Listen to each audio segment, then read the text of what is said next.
ശാലിൻ. ഇപ്പൊ തിരുവനന്തപുരത്ത് നിന്നാണ് കേട്ടോ.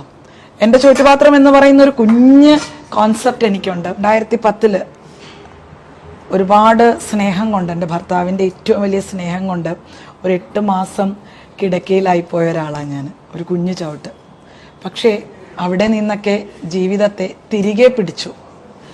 2013 രണ്ടാമതും ക്യാൻസറിൻ്റെ സാധ്യത കണ്ടിട്ട് ഞങ്ങളൊരു സർജറിക്ക് തയ്യാറെടുക്കാനാണ് ഞങ്ങൾ തിരുവനന്തപുരത്തേക്ക് വരുന്നത് പോലും. ആ ഒരു സർജറി നടക്കാനിടയായില്ല.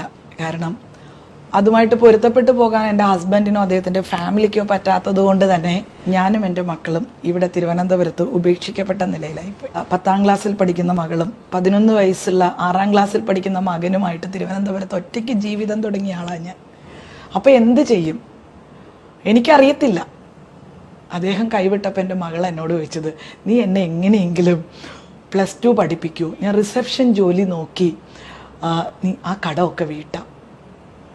ഒരു ഗവൺമെൻറ് സ്കൂളിൽ ഞാൻ എൻ്റെ കുഞ്ഞുമായിട്ട് അഡ്മിഷന് പോയി നിന്നപ്പോൾ 5000 രൂപ ഡൊണേഷൻ തരണം.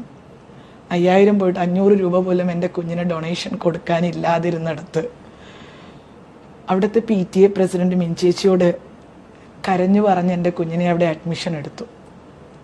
തിരിച്ചു പറഞ്ഞത് ഒറ്റ വാക്കാം, നിങ്ങളുടെ സ്കൂളിന് എൻ്റെ മകളൊരു മുതൽക്കൂട്ടാവും. സത്യം പറയട്ടെ, ഇന്നെൻ്റെ മകൾ ഡോക്ടറാണ്. 6 വർഷത്തെ പഠനം കൂടി പൂർത്തിയാക്കി അവളിന്ന് ഡൽഹിയിൽ ഡോക്ടറായിട്ട് നിൽക്കുമ്പോൾ 11 വയസ്സിൽ 6ാം ക്ലാസ്സിൽ പഠിക്കുന്ന മകൻ 10 വയസ്സായി 10ാം ക്ലാസ്സിൽ എത്തിയപ്പോൾ ഞാനൊരു ഹൃദയത്തിന് ഒരു ചെറിയ തകരാറ് പറ്റി ഹോസ്പിറ്റലാക്കി പഠനം നിർത്തി എന്നെയും എൻ്റെ മകളെയും സംരക്ഷിക്കാൻ ഇറങ്ങി തിരിച്ച മകൻ ഇന്നൊരു എഞ്ചിനീയറാണ്. ഒന്നും കയ്യിലില്ലാതെ 0 നിന്ന് ജീവൻ തുടങ്ങി. അവിടെ 3000 രൂപയ്ക്ക് സുഹൃത്തിൻ്റെ അമ്മയെ നോക്കുന്ന ഒരു സഹായവുമായിട്ട് അവർ മുന്നോട്ട് വന്നതുകൊണ്ട് തന്നെ അവിടെ വീണ്ടും ജീവിതം തുടങ്ങി. ഇന്നിപ്പോൾ ഒരുപാട് പേരുള്ള ഒരു വലിയ കുടുംബത്തിൽ, ഒരുപാട് പേരുള്ള ഒരു വലിയ കുടുംബത്തിൻ്റെ ഉടമസ്ഥയായിട്ടാണ് നിൽക്കുന്നത്. എൻ്റെ ചോറ്റുപാത്രം എന്ന് പറയുന്ന ഒരു വലിയ കോൺസെപ്റ്റുമായി.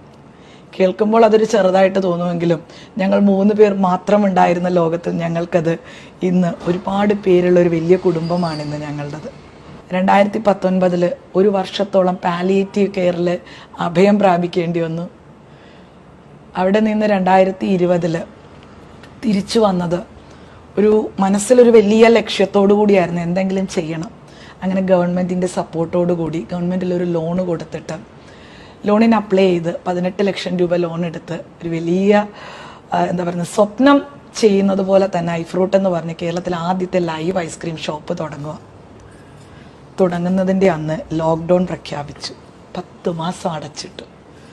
ജീവിതത്തിൽ ആദ്യമായിട്ട് ചെയ്യുന്ന ബിസിനസ്, എന്ത് ചെയ്യണമെന്നൊന്നും അറിയത്തില്ല. പക്ഷെ ജീവിതം പഠിക്കുന്നത് വീണ്ടും അവിടെ നിന്ന്, തോൽക്കാനായിട്ട് മനസ്സില്ലാതെ ജീവിതം പഠിക്കുന്നത് അവിടെ നിന്ന്. ഐഫ്രൂട്ട് 10 മാസം കഴിഞ്ഞതിന് ശേഷം ഇന്നിപ്പോൾ ലോക്ക്ഡൗൺ 3ാമത്തെ വാർഷികം ആഘോഷിച്ച് നിൽക്കുമ്പോഴും ഐഫ്രൂട്ട് എന്ന് പറയുന്ന സ്ഥാപനത്തോടൊപ്പം ശാലിൻസ് ക്രിയ എന്ന് പറയുന്ന ഒരു ബ്രാൻഡിനെ ഡെവലപ്പ് ചെയ്യാനായിട്ടാണ് ഇടയായത്. ഐഫ്രൂട്ട് തുടങ്ങി 2 വർഷങ്ങൾക്ക് ശേഷം 3 കുഞ്ഞുങ്ങൾ ഐസ്ക്രീം കഴിക്കാനായിട്ട് വരികയും 2 ദിവസം കഴിഞ്ഞ് അവരെ കണ്ടപ്പോൾ അവർ ഉച്ചഭക്ഷണത്തിന് പകരം അവർ കഴിക്കുന്നത് പഫ്സും നാരങ്ങ വെള്ളവും പോലുള്ള ചില ലഘു ഭക്ഷണങ്ങളും, അത് വെറും 28 രൂപ മാത്രം ചിലവിൽ. ഒരമ്മയെന്ന നിലയിൽ എനിക്ക് ഭയങ്കര സങ്കടം തോന്നി. കാരണം 28 രൂപയ്ക്ക് നാരങ്ങ വെള്ളവും പഫ്സും കഴിക്കുന്നെങ്കിൽ ഇന്ന് നാരങ്ങ വെള്ളം 20 രൂപ ചെലവിലെടുത്ത് 8 രൂപ 9 രൂപയ്ക്കൊക്കെ പഫ്സിങ്, അതിൻ്റെ ക്വാളിറ്റി എന്തായിരിക്കും?